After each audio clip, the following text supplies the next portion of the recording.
Hey guys, welcome back to the Modeling Edge. It's Nick, and today we're looking at something very special to me personally, but also something I used to do a lot of way back when and haven't built in a really long time. I don't think I've built a 1/35th scale armor kit in about 7 years, 7 or 8 years.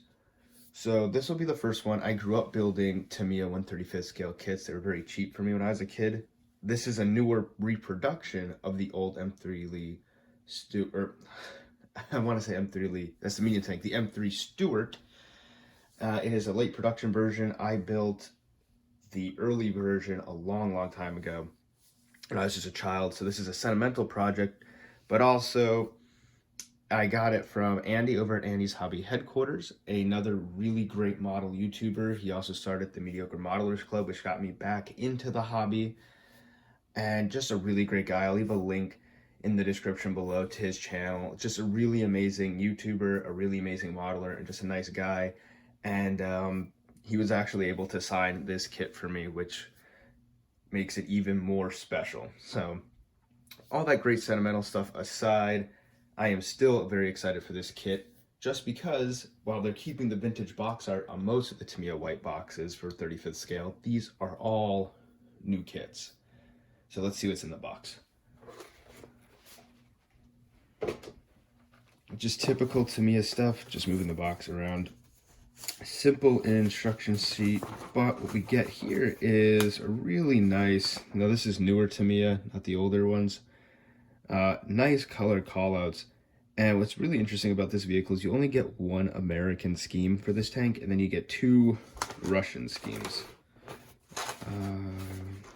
Oh, they're actually both right here. Two Russian schemes for late war Stuarts. And just like all Tamiya kits, even the 1/48 scale ones, it does come with a figure.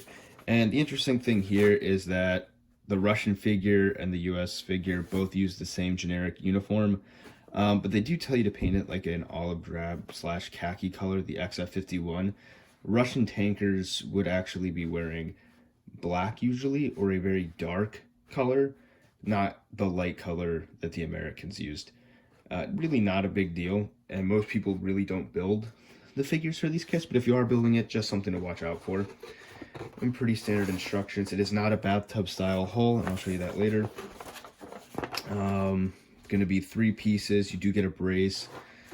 Turret's the same way, not one piece. It's going to be multiple pieces and braced. But a fairly simple kit. The only thing that's interesting about this kit compared to new Tamiya kits, to me, is that it is still using the very famous rubber band tracks. That's because the original did and all old Tamiya kits did, and since this builds off, at least on the chassis, off of the old molds, you get rubber band tracks. So none of those lower parts are new. What is new is this hull, which is all molded in one piece, which is very nice. I believe some of the turret details are new. The figure itself is definitely new. And what's really cool is, you notice you get 2 heads. This head here is for the Russian cap, and then the head up here is for the American, and you actually have to build the helmet of the American around, I think, yeah, using these pieces here for the American and these pieces here for the Russian, and then goggles for the American helmet as well. Now, what's really cool is they give you the figure with the Russian, and I kind of assume that that means they just kind of want you to build a Russian version.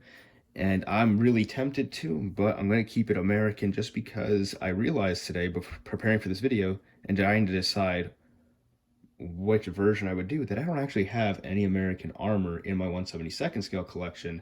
And I think I have maybe 2 or 3 1/35th scale American vehicles that I've ever built. So we're going to build the American version and miss out on using that cool figure. And if I could just get the camera to zoom in, they actually have really nice weld bead details on the turret. So people mostly will make that using putty. And you could still do that, make it a little bit more to scale, a little bit more accurate, and cover all the actual seams instead of just where Tamiya put it. But if you're like me and you're just going to build this straight out of the box, really nice to have. Also, something interesting, they put in entire clear windscreens for the 2 viewports in the front. Interesting detail. Don't know why they chose to go that route, but very cool. Then you're going to get 2 sprues with your sprockets, your poly caps to make the wheels move, as most Tamiya kits do, or still do, which is amazing. Just 2 sprues, basic suspension. You get the 2 coaxial machine guns, one for the hull, one that's actually coaxial. You get the headlight covers and that kind of thing. And what's really nice about this kit, and I don't know if this in and of itself is a new kit or if it's actually just from their World War II US armament set, which is a really great set that they did, covering all small arm weapons of the World War II era in the US Army. But you do get an entire sprue dedicated to the top 30 caliber machine gun, or I should say the anti-aircraft turret mounted. And it is really nicely detailed. It even comes with individual bullets, or an individual belt, I should say, to load the gun with into one of the ammo bins. And the mount is sturdy here. I realized I was pointing at it through the camera. And you get this really nice detailed mount. Just really cool. The barrel itself, I can just look at it, is not drilled out. So that's unfortunate, but nothing you couldn't drill out on your own. And then finally, the hull, engine parts, the other 2 machine guns. So I guess you don't actually use the machine guns that are on this sprue. So you do get the hull mounted here. Then there's another one that's coaxial on the other sprue. But hull mounted coaxial right here. And the main cannon here, which, hold on, let me get this open actually. So yeah, I guess you don't use the machine guns on the other sprue. So you got those 2 here. They are not slide molded, but where I lost it. Oh, but the main cannon is slide molded and all one piece. There doesn't seem to be a visible seam on the cannon, so you're just gonna have to worry about sanding down the nub marks on either side. And the rest of this is highly detailed. You got the 1-piece mantlet there where the machine gun will go and where the periscope is. You got the transmission covers, hull, bottom of the hull, really nicely detailed bottom of the hull. And then some tools, just your basic tools, actually really nicely molded and separated so they look even better and more accurate on the hull. So that's what I mean. It takes the simple box look and some of the simple parts. All this is old, which is why you have those machine guns you're not going to use. But parts like this 37mm, that's new. That's why it's slide molded. Tools are new. These covers here are new. I'm assuming this is new because this is really detailed. You got great work on a lot of these suspension arms. New turret, the new 30 caliber machine gun, clear parts, and obviously the new figure, which is, for a Tamiya kit, highly detailed. Obviously, you're not going to get as detailed as resin with figures like this, but they still look really good. So, all in all, it's like building a classic Tamiya kit, but also not really. So we're going to get into this video. I'm going to just do some basic building. I'm going to do a figure painting tutorial on how to paint miniature figures for scale modeling. I'm going to put that on my Patreon. So I won't actually be putting it in this video because it's going to take a long time. And my focus here is just for the armor. But if you would like to know how to paint up figures, or if you're interested in that, please check out my Patreon and support me. It really helps me continue making model kits and model videos like this. But without further ado, we're going to get right into this. And one last thing before we start building, just another huge shout out and a huge thank you to Andy at Andy's Hobby Headquarters for sending this kit out to me so that way I can take a look at it and have some fun myself. Okay, so I've completed the entire hull assembly and some of the bogey and idler wheel sub-assemblies for the M3 Stuart. And I learned some really interesting things that I just completely forgot about the Stuart, or I should say not about the Stuart itself, but about this kit while the tank commander stands guard. If you do want to see how I painted him, you can check out the video I put on this channel for the uniform, or please check out my Patreon for the face. Now, this is pretty much how the idler, the super iconic Stuart idler, these huge wheels, I go together in 4 simple pieces. And then it's a grand total of 6 pieces for each of the bogies. So I'm going to build those up for you. And I've already done, like I said, the hull and you have the transmission cover here. That's a separate piece. We did it. All the wheels on this side. And they are supposed to be all movable. Now, if you are building this kit, just watch out in the instructions and pay attention, because there is a left and a right side for the idler wheels, and there's a front and back for the bogies. Really simple stuff, not that hard. It's got some cast iron, or I should say just cast detail in the transmission plate. It's, I don't know if I can zoom in maybe and you could see it a little bit better. It's sparse, but there. I'm gonna spruce that up, as well as the cast on the cast texture on the turret, which is present slightly. And that's gonna be about it. Now, the thing I was gonna say is, going through the instructions, looking at the 2 machine guns that I said, I don't know if we're supposed to use those or the actual new machine guns. You can use both. This is a late production M3 Stuart, but it's the late model of the A1. So the M3 A1 are the very first Stuart built. These would be the Stuarts used by the British in North Africa, and of course this one is actually used by the Americans in North Africa. And that means that at this point, M3 Stuart still had Sponson machine guns. And that is a holdover from the post-war idea that light reconnaissance tanks like this are more anti-personnel than anything else. And so we're fitted with a lot of machine guns in the hull, just like World War I tanks, to help protect them from infantry.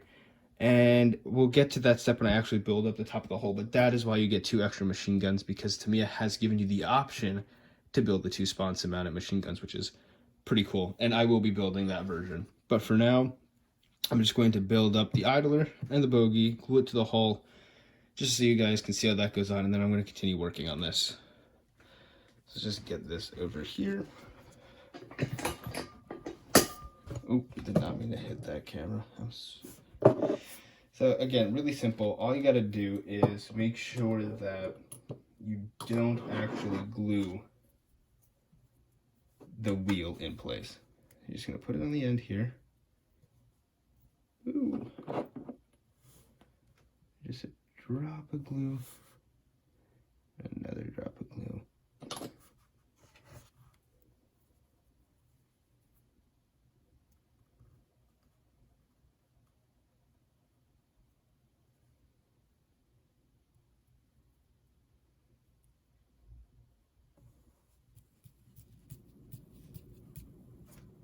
Cool. It spins. And then just put the housing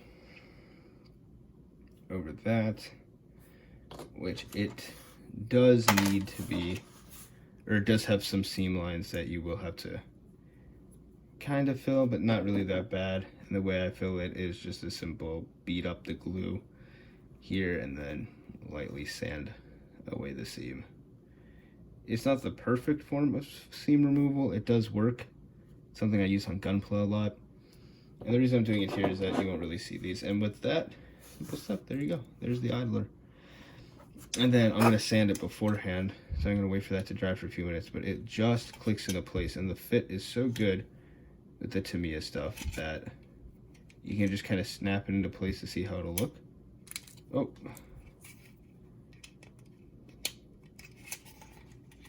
And there you go. Oh, there it is. So moving on, same thing with these, with the bogies.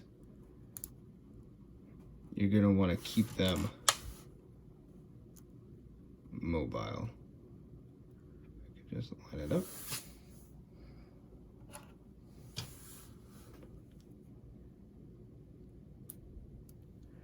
So you just sandwich the 2 halves together.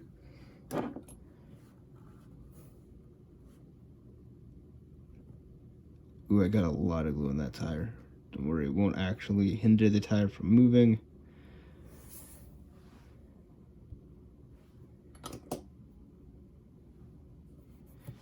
Yeah, there you go. So there's that. Get some of the glue off that way. Then the actual cover for the bogey, it snaps into place there. And then, like I said, there's an A1 and a B1, and all that really means is the letters are connected to which one of these springs you use, which will lock in place into that little groove there. And depending on which one you have determines whether or not it goes to the front or the back. These face the rear or front of the vehicle. They don't. So if you assemble them somehow and they're facing each other, that's incorrect. So there's just some glue on that. And then I believe this is the A1, which means it's in the back. And they just snap it in place that way. Nope. See, that would have been wrong. There we go. So yeah, facing out, facing outwards, facing outwards. Yep. And that's pretty much it. And there you go. There's the idler bogey assembly for the M3 Stuart. And so I'm going to build the second one. I'm going to sand that down and attach it. And then I believe there's some parts for the upper hull here. And then everything is the top of the tank. So I will circle back around when we actually start sandwiching, after I sandwich the two tops, or the two hull pieces together. All right, so we completed the bogey assembly and added just the little, what are they called? The anchor points or the lift points for the tank here at the bottom. And then I'm not really sure what this is. We'll look into that, but added that. Those are the only details that are new there. And we're getting ready to work on the hull, which includes the Sponson machine guns I'm adding. So first things first, what we're going to do is we're just going to drill out the barrels. So using my pin vise here.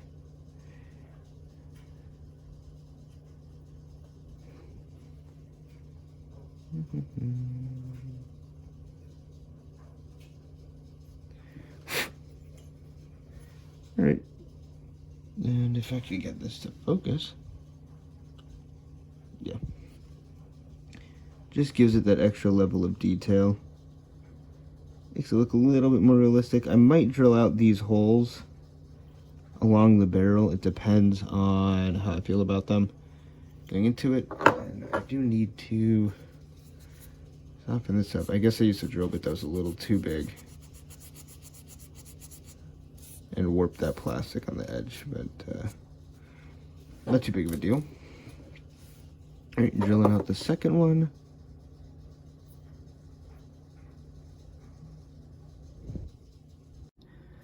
With the barrels drilled out, we're just going to glue the guns into place, and there is a spot on the instructions to actually line these up.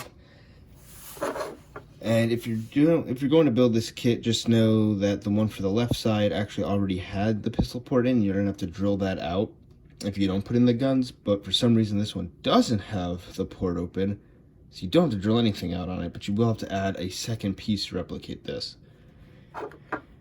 Not sure why they did it that way, but it helps us distinguish between the parts, which is always nice.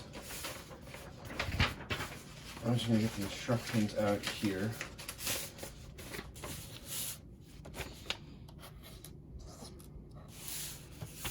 All right, so yeah.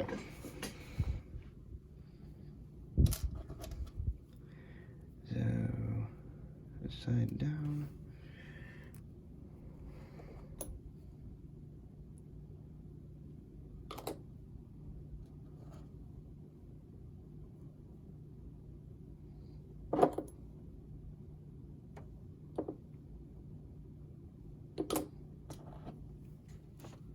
As far as I can tell, there's no right way to put in the machine gun. It just kind of sits on a ball. So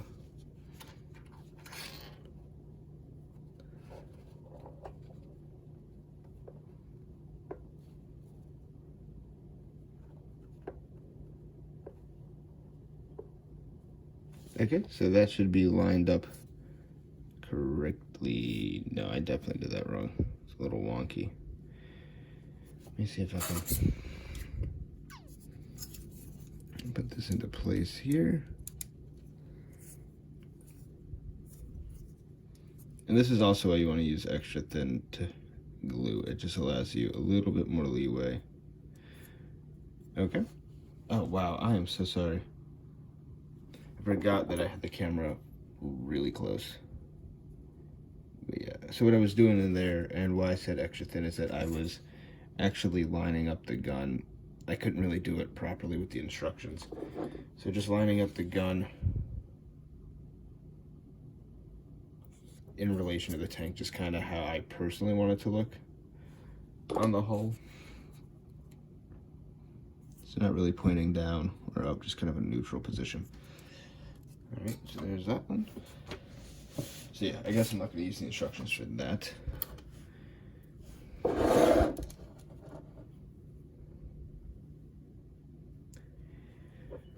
Putting in this one, actually ratcheted on the side. No. Why?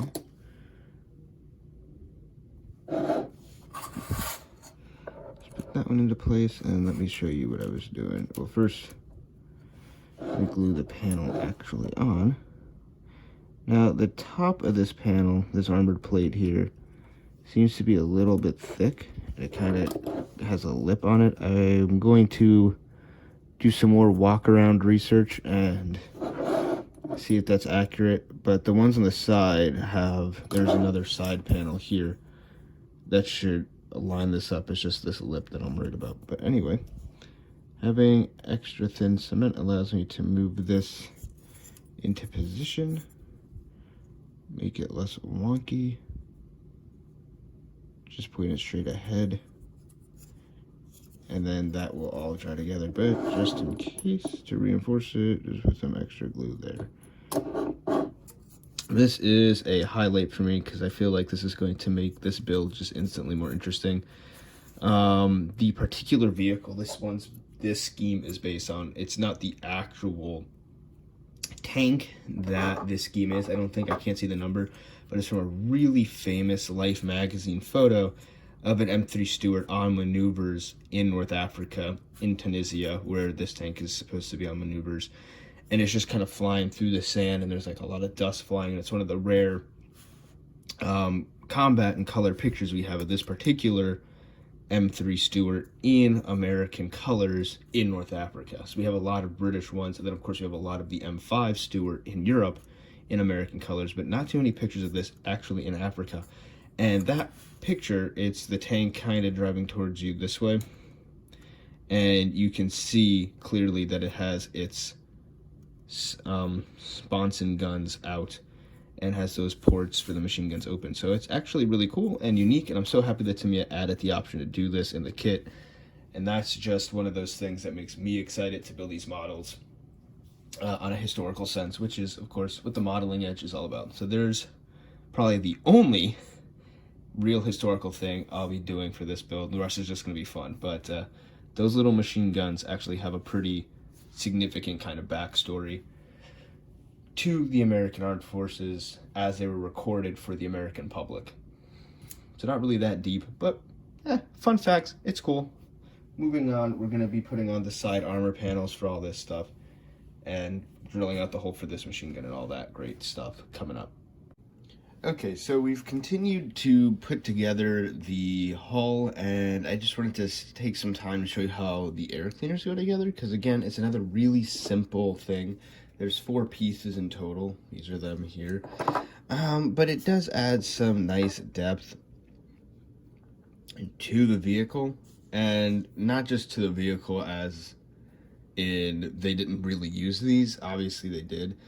But just the way that it's designed by putting it on the armor plates and separating it up like that, it just makes it easier for us later to pick out these details and shade them. And now this is pretty much standard for all military kits that I've ever built in the past decade or so. Well, past 5 years. But for Tamiya and a kit like this, which is relatively simple to do, it's just another way that they're adding a lot of details into these kits. So that way you don't need to buy the really expensive pro models to achieve this level of detail. And now air cleaners were used for the engines on all armored vehicles and still are different air filtration systems.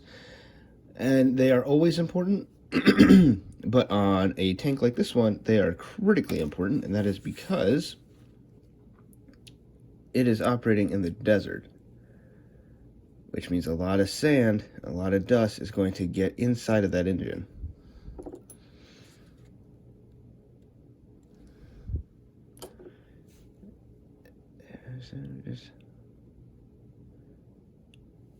Yep, plug that in there, and then that armor plate slips right into the back here. There's a little locating tab on the bottom.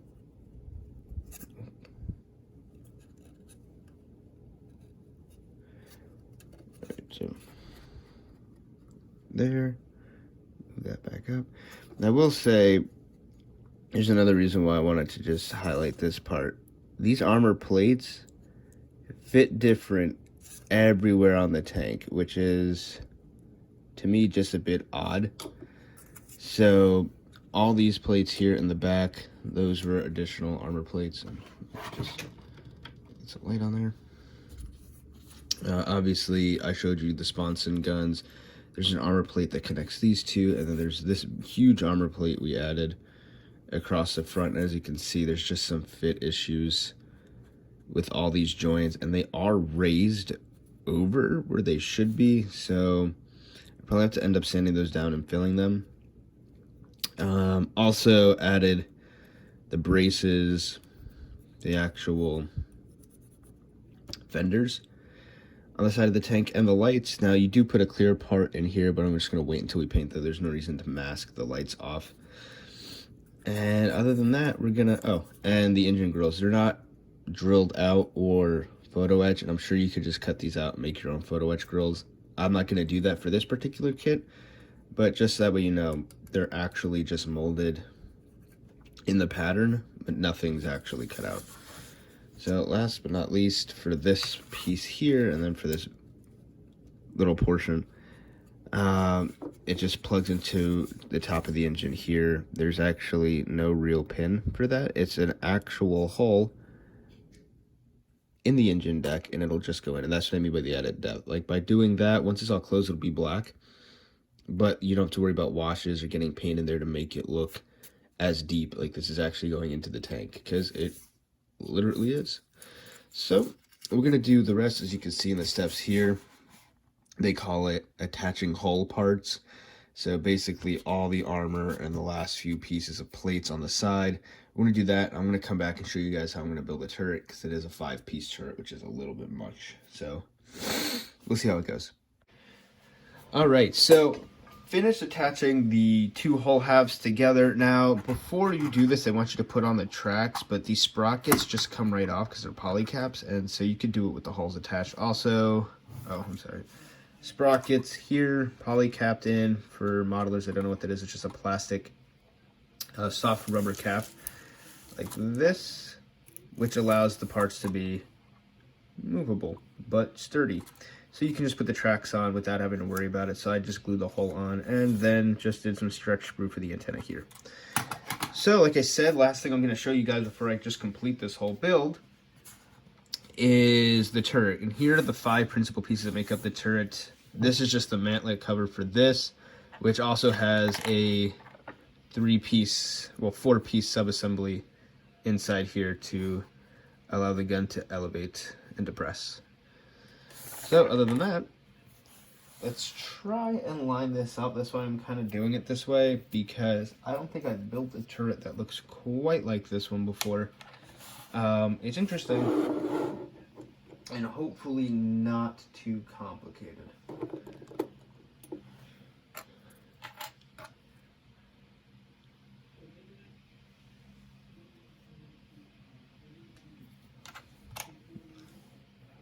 Checking the instructions.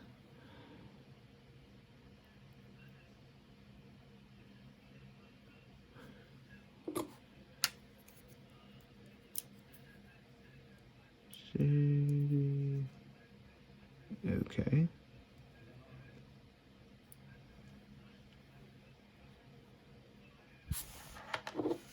fairly simple.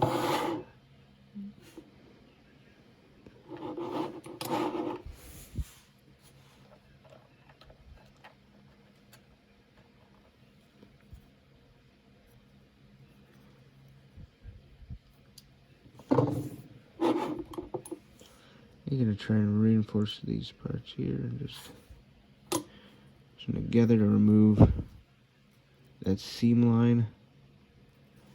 Hopefully, if it'll stop shifting too much.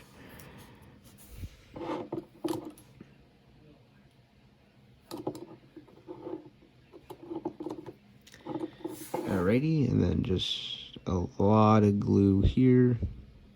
Kind of help that set up. Now, I didn't know this, and this really isn't that important of a detail, to be honest, but I forgot that unlike most tanks, the Stuart's turret actually gets wider, or the mantle gets wider towards the top than the bottom. It's just another neat fun fact about the Stuart. Alright, and then the turret roof is going to go on, but there's another couple of pieces for the inside for the commander that I'll have to go and find because, like I said, I do actually have a painted commander for this vehicle. But that is pretty much the turret. So pretty simple. That's going to be it for this build portion. Then we're just going to get straight into painting and weathering and all that good stuff. Alright, so we've already I just primed the entire Stuart. Just the normal black. I'm going to do the highlight coat now. For the black, I just used Surface Primer Black from Vallejo. And I'll be using Vallejo's Pure White, sprayed at about 10 psi to just quickly spray over some of the highlights, some of the raised edges. This is pre-shading, and then I'm also going to be doing post-shading on this kit. Now, you don't have to do both. Most people do one or the other, and you don't actually have to do either. It just allows us to build more depth to the vehicle's finish, which is kind of what we want to do. And for this, all we're going to be doing is just painting the raised edges of panels, things that would basically catch the light naturally. This is to help us modulate the colors later, as these raised edges will already be a lighter color when we actually end up putting the paint down. Or I should say the base coat.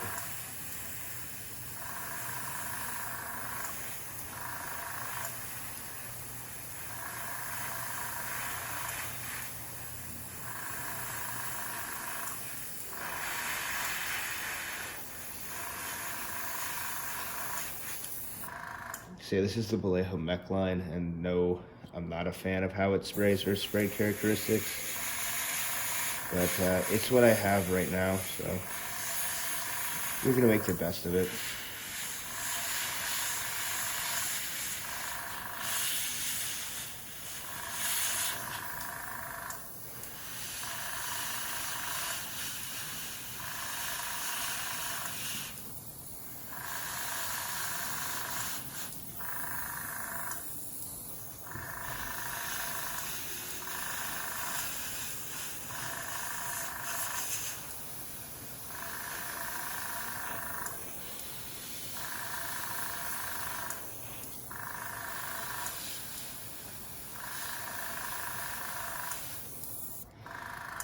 Alright, so that's pretty much how you do that.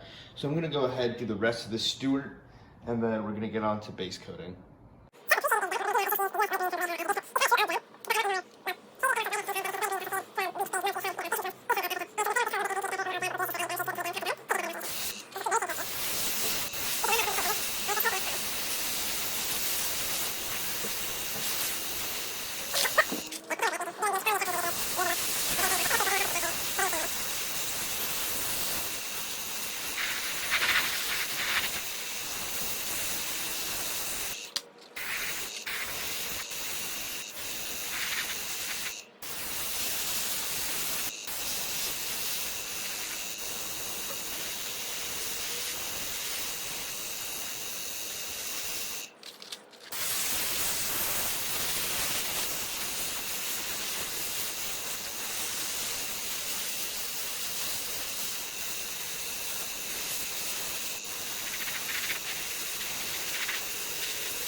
Alrighty, so the base coat is done, and you can't really see it in this lighting, but I also did some post highlights, or post shading highlights. Like I said, I was going to do pre and post shading. So you can kind of see it here in the turret, how this whole part of the glacis plate on the top of the turret is lighter than this dark portion here. There's highlights on the tank's gun here, highlights on these parts, highlights on certain panels. And to focus highlights for this, because it's so thin, I just did the top portion where all the light would hit and left the bottom portion dark, or when it's completely flat surfaces like this here, and you can kind of see it here in the light, focus on the center of panels. That's kind of what you want to do. Now, one thing I didn't highlight during the build portion, but I will highlight now before I start painting this, is that this portion, or I should say just the defense weapon on top, which is a normal M1919 machine gun or 30 caliber machine gun, is both used in A fire or anti-aircraft and anti-personnel. As you can see, is designed in the kit to be completely movable. So the gun, the actual mount rotates up and down, and then it doesn't do it that much now. It's pretty little, but the actual piece here, which you can kind of see, the portion where the gun actually connects to the mount also moves, so the gun can depress independently. I opted out for the open ammunition box. Now, for this, they actually tell you not to put a lid on it, and that's because the lids have these like really big injection pin points here, and it looks kind of weird. I didn't change those. I didn't cut them off. I just kind of put the lid on it, since most of the time we're going to see the gun like this from the front of the vehicle, and it just allows it to have that extra sense of realism that there is actually a lid to these. And then they gave you the 30 caliber ammunition chain. So this is actually a pretty cool little kit all on its own, and it just kind of plugs into the back of the turret here on its mount, which is unfortunately not slide molded. So there's two halves to this mount to make it hollow, so that way this whole anti-aircraft mount can go in it, but it works just fine. Now, what we're going to do now, aside from actually just a basic paint which is completed, we're going to go around and paint all the guns black. We're going to paint these headlights here silver, and we're going to paint the rubber on the road wheels and bogies, and just kind of break up the further detail before we actually get into the final paint job, which will be weathering, decals, all of that stuff. So we're very close to finish. So what I'm going to do now is just start painting all these little details, and I'll show you guys what that looks like at the end. But so far, so good. Oh, and another color to pick out here is that this will be white. White is used in most American vehicles and most armored vehicles, especially the time period. So we'll just be painting this raised armor portion, which Tamiya gives you very nicely in this kit, white. And the way I'll be doing that is by using Ghost Gray Primer as a base, because white is very thin, and there's just a thin coat of white over the top to brighten it up. So it shouldn't take me more than a few minutes. I'm going to do all that and then check back with you guys on what all of those things look like, what the antenna looks like painted and stuff, and then we're going to start the weathering process. Alrighty, so well, not all. Most of it has to be done in weathering, but most of the detail painting. So painted all the rubber. You can see that. All the rubber on the wheels black. There you go. You can see that all the machine guns are black. Gave the headlights. Now these are going to be clear parts. I just painted rough circles in chrome, so that way when you put the clear parts on, it actually reflects onto something. Started pre-weathering the air intakes with some rust, and then did the tail lights. Now unfortunately I did get some chrome paint on the sponsons, and my attempts to just paint over it with the base color actually resulted in eating away of the base color into black, so I will have to hit those up with airbrushes later. And then I'm going to go into the parts on the actual air filters here and kind of paint some stuff up. We still have to paint all the tools, so that has not been done yet, but that will be added to the vehicle later. And then here's the turret looks like right now. They just had the two machine guns on there. So turn it over here so you can see it. There we go, in focus. So far, so good. Gonna hit these areas with the airbrush again, the sponsons. Then I will come back and show you guys how I do weathering, or painting rather, not weathering, with pigments. So all the guns are not going to be black, they're actually going to be gunmetal. as well as these are not going to just be like rust orange, so they're going to have actual physical rust on them. Those are all pigments beyond, or before I should say, the weathering stage. So I'll be doing all those things separately, and I will show you guys that coming up. But that's what the details look like. Not a lot to paint on a simple light tank, just rubber, guns, that kind of thing. Basically all olive drab. So whew, it's going along a lot faster than expected, but still a lot more to go. Hey guys, so this is my least favorite part of this build so far, the decaling. So I'm using Microsol, just decal solution. I was using Tamiya's own Mark Fit Strong, and it turns out to just not be as good. In my opinion, just the way that I do decals. Now, I know there's some people that really, really like it. For example, Andy from Andy's Obvious Headquarters, I'll mention him again, who actually gave me this kit, uses it all the time. But for me, Microsol, I just like applying it with my own brush, just softly working the decal over all the contours of the vehicle. Now, generally speaking, to me, it does really good decals, and that's what I'm trying to see here with this star decal. This is more of a typical decal for them, just a standard star. And yeah, it looks like it's going on pretty good with the Microsol. It's conforming in all the right ways. Might have to cut it around the hatch just to make it look a little bit more realistic and add a little bit more depth to this decal, but yes, that's pretty much it. That's pretty much decaling for this vehicle. So that went off without a hitch. Why is this my least favorite part? Well, if you look directly next to the star, you'll see all this messed up striping here, because this was one decal that wraps all the way around the back of the entire turret. And let me get some light on this.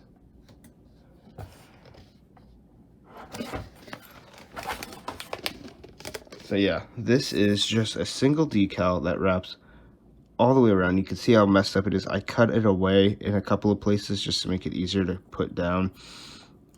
I sliced it up here, and then this came together pretty good. Not so much, oops, not so much again on these curbs. You can see it's still bubbling up on these edges. And the worst one yet is there's an entire decal, just one stripe that's supposed to go around the curved mantlet right here. And even with Mark Fit Strong, even with well, I started with Microsol, then I went to Mark Fit because it wasn't working.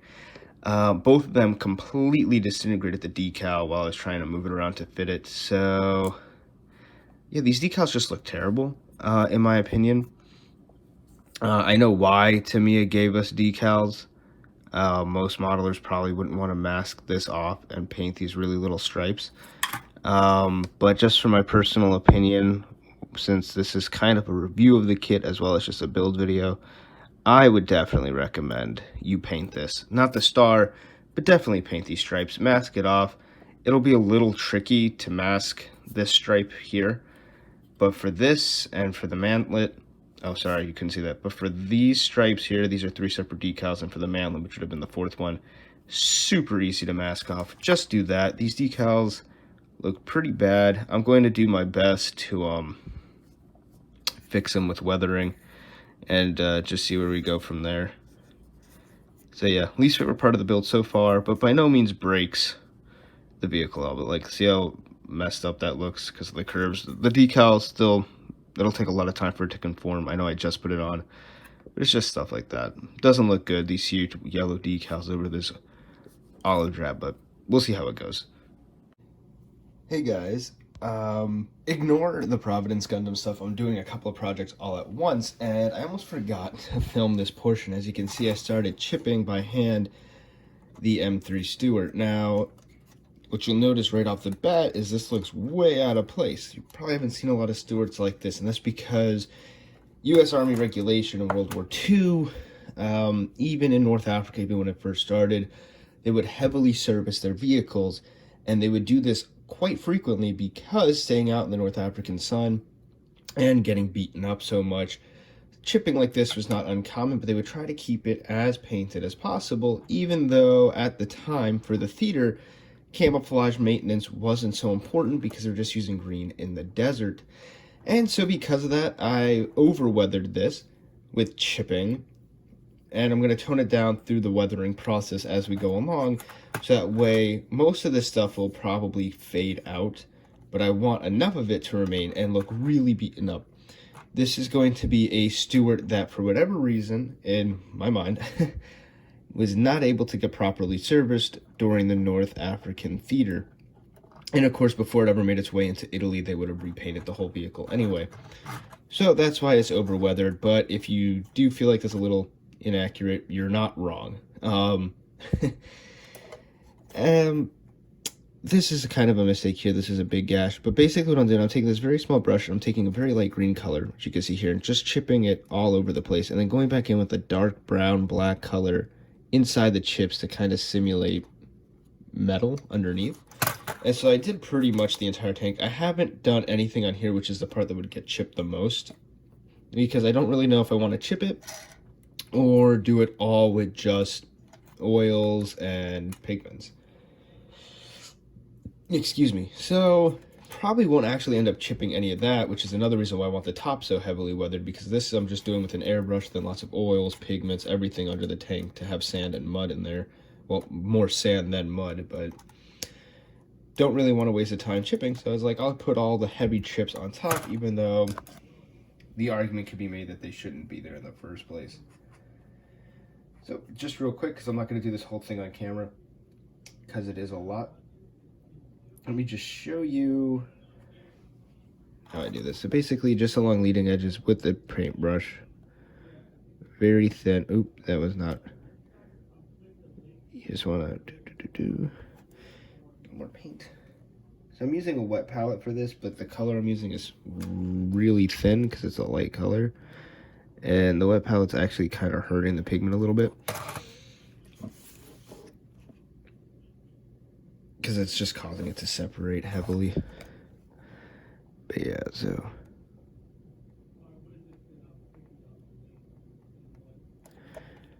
around leading edges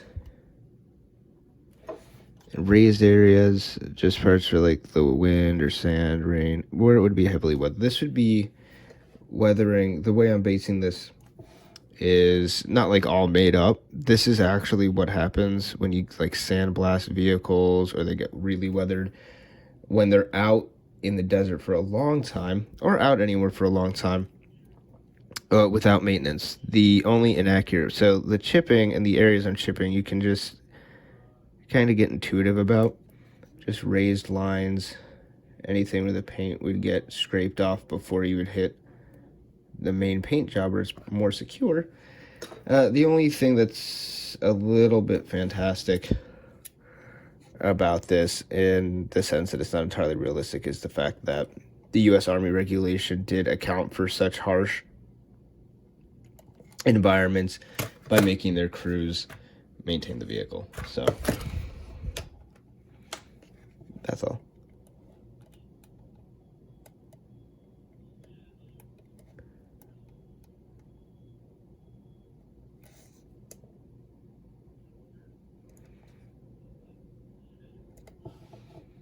I'm sorry, you can't help.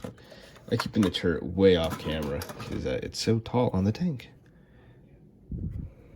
As you can see, we're just chipping around. Where's my camera pointed? Let's point it actually where I'm painting.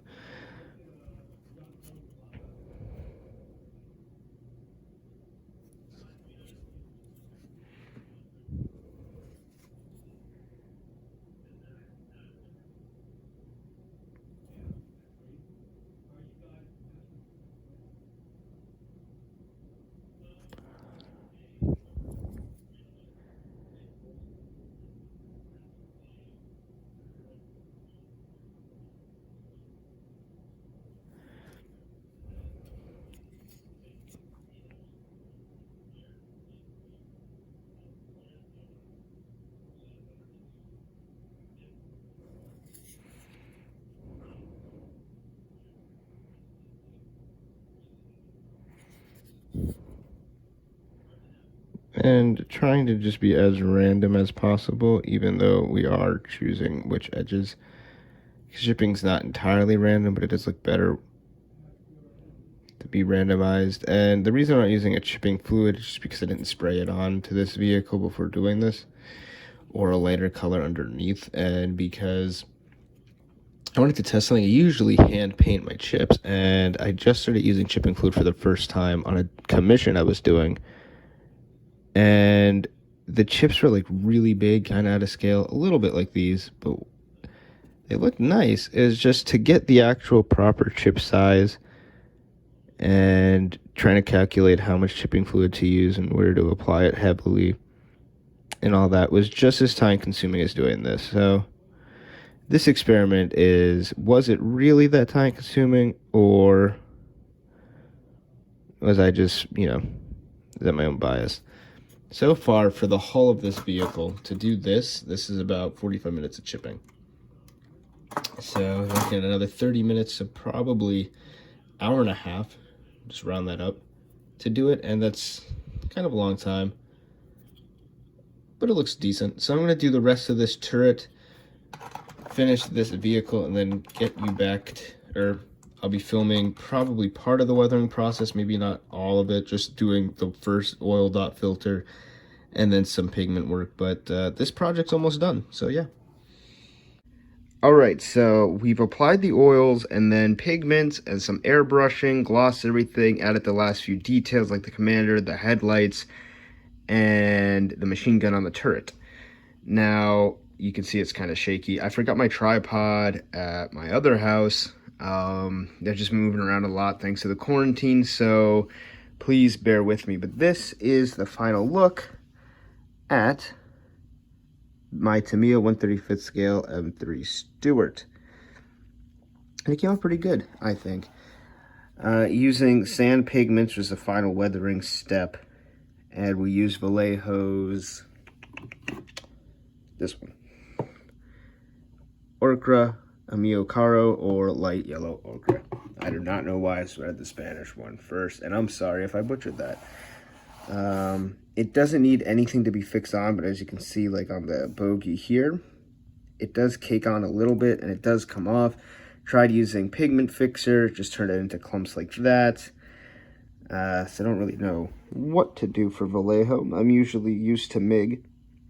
All the dust on the bottom of the tracks, to weather the tracks and the sponsons and all that, is a mix of the actual pigment and then airbrushing a thin coat. As you can see there, we have a glass in each headlight, makes it very glossy. Taillights didn't get any glass, but I just glossed them up.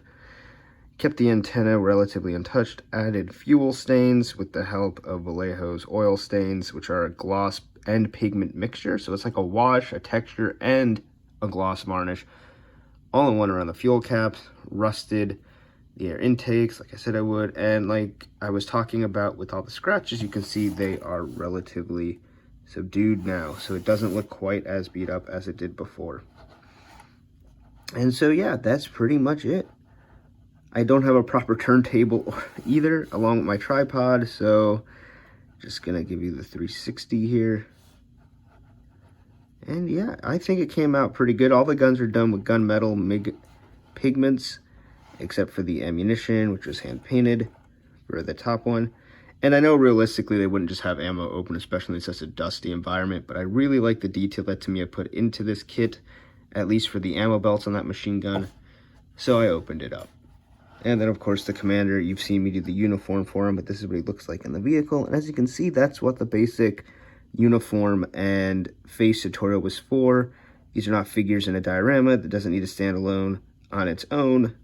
He just has to be a scale representation of how tall somebody would look like in the Stuart light tank. And so there you go. That's the whole build. I am currently still working on the M151A2 Jeep, and we'll be doing the Blackburn Buccaneer very soon. So please subscribe to the channel if you want to see those videos, or just give this a thumbs up if you like the Stuart tank, if you like what I did with my Stuart tank, or if you like scale modeling in general. And as always, thank you so much for watching, and I will see you next time.